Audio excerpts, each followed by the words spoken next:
I no longer have to shower out of that. Yes, ladies and gentlemen, I now have hot running water. Yay! When we moved into our camper, little did we know the hot water heater was busted. So when we tried to turn it on, it flooded. It was not fun. Turns out the former owners had not winterized the camper, so they did not drain the water from the heater.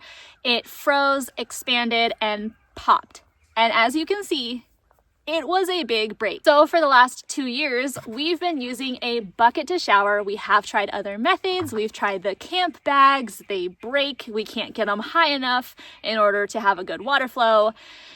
We've tried a watering can. We have tried one of those submersible pumps that have a shower head sprayer. All of the different ways that we've tried it, we have not found a more reliable way other than that we didn't have to pay a lot of money for, other than the bucket. These are also called military showers, where you fill it with water, add your hot water, use a cup, and just pour it on yourself. And it's been fine. It has been doable enough to where we did not prioritize getting a hot water heater for the last 2 years. Now, it is inconvenient to shower kids out of a bucket in the middle of the night when somebody had a potty accident, or if somebody has gotten sick and thrown up, they need hot water now. It is not convenient to wait for the tea kettle to boil, which is why it's been a little bit of a challenge. And I love long, hot showers. So it's been a challenge, and because of that, we decided we wanted to build a bathhouse, which you might have heard about in a previous video of mine. We had the bathhouse plans in the works, and then we found out, surprise, pregnant again, and we instead decided to reprioritize where our funds were going. So the cheaper option for us would be putting a hot water heater, a new one, in the camper, because we were going to do that anyway when we decided to sell the camper. And why not use the hot water heater that we were going to put in anyway and enjoy it before we sell the camper? And like I said, it was the cheaper option between that and building an entire bathhouse. So we had a hot water heater installed, and I had the two most amazing, glorious hot showers that I've ever taken inside of my camper in the last 2 years of living there, until the heater developed a leak. Well, the pipes developed a leak, and then it was back to the bucket. And let me tell you, my thoughts after not having a hot shower. I mean, I've traveled in those 2 years. I've been in a hotel or two. I've been at families' houses, and I have taken standing showers, probably a total of about 10 in the last 2 years. And coming back and actually taking a shower out of the bucket in my camper was always fine, because that's what we've always done at the camper. But once we started getting hot showers, all it took was 2 for me. And then going back to the bucket, and then I was like, what is this? This is for peasants. No, and in all seriousness, it just was not enjoyable to have to go back to having to share the tiny camper tub with a bucket. And it just was, I can still do it. I can do it without complaining, but it just was not as enjoyable. So here are my thoughts after showering with no hot running water for 2 years and now having it. Number 1, I am very, very thankful that I know I can do it. If I have to, if everything falls apart, I can go back to showering out of a bucket. I know that system works for me. Also, I am much more conscientious of all of the water that I use. When I was living in California and we were going through that state of emergency drought, it was a very big deal to keep your showers short. And people were installing shower heads that would turn off after a certain amount of time. They were letting all of their lawns go brown. They were doing what they had to do because there just was not enough water. So I really got it instilled inside of me, using too much water is wasteful and bad. But you know what? Life is short, and if one of the things that brings joy to you is a long, hot shower, and you're not in a state of emergency drought, you know, be wise with the resources you have, but take a shower. Take a long hot shower and enjoy your long hot shower, because the outside world is crazy and wild, and if the only joy you get is to stand naked for a half an hour, letting your skin be scalded because it's water therapy, dang it.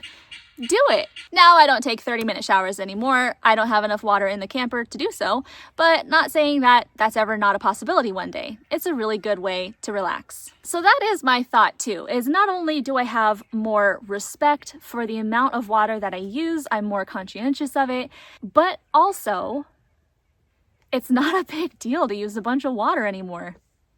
I think that we are so bombarded with not being wasteful.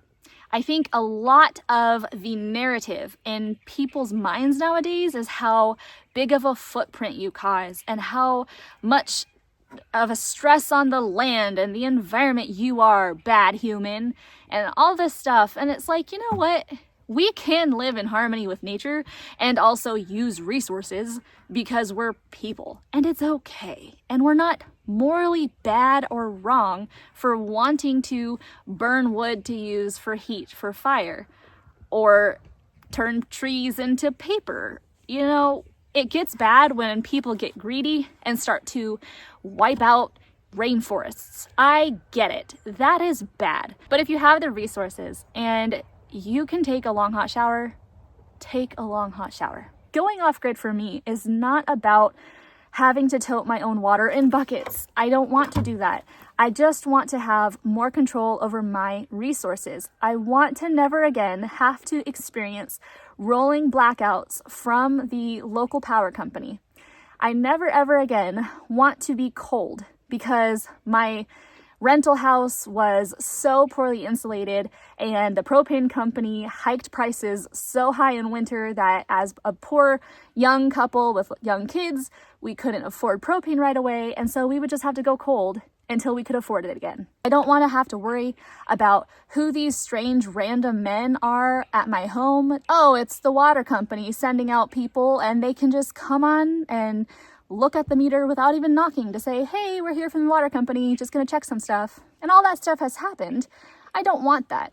And so, yes, I guess I want to have my cake and eat it too, which with off-grid, if you do it wisely, and yes, you do it with some money, with time and patience and hard work and effort, you can have it all. Whether your water is from a well, whether it's from a pond on your property, rainwater catchment, somehow, if you can source it yourself, you are more in control of your life. Same thing with your electricity. I am not anti-electricity. I like the internet, but I don't like having the rolling blackouts. I don't like having to be at the mercy of a power company when things go down. And it's not a conspiracy theory to say that when things go down, because in the last 5 years, so many people have experienced rolling blackouts. So many people have experienced all this stuff. And even if we never had experienced any of this stuff, the fact that there are some people saying, hey, this is a possibility, doesn't make them conspiracy theorists, and it doesn't make them crazy. It makes them prepared. And it's fine if you don't want to do that, but that's just why we're doing it. So I just wanted to share with you. I am thrilled and happy, and life is grand because now I have my washer, as you saw in a previous video. I can now take a hot shower and wash my dishes with ease, and life is just getting better from here. This really is the part of the journey that is encouraging and thrilling. So if you're in the midst of your preparedness journey, whatever that looks like, if you're going without, even if it's just getting out of debt and you're completely on grid, but you're getting out of debt and you're making sacrifices by not going out to eat all the time or not going to the movies with your friends or whatever it is, the sacrifices that you are making for a better tomorrow are 100% worth it, and you are going to reap the benefits very, very soon because you're a hard worker. You can do it. Don't let the frustration of the challenges of the life you chose stop you from the end goal. Sermon over.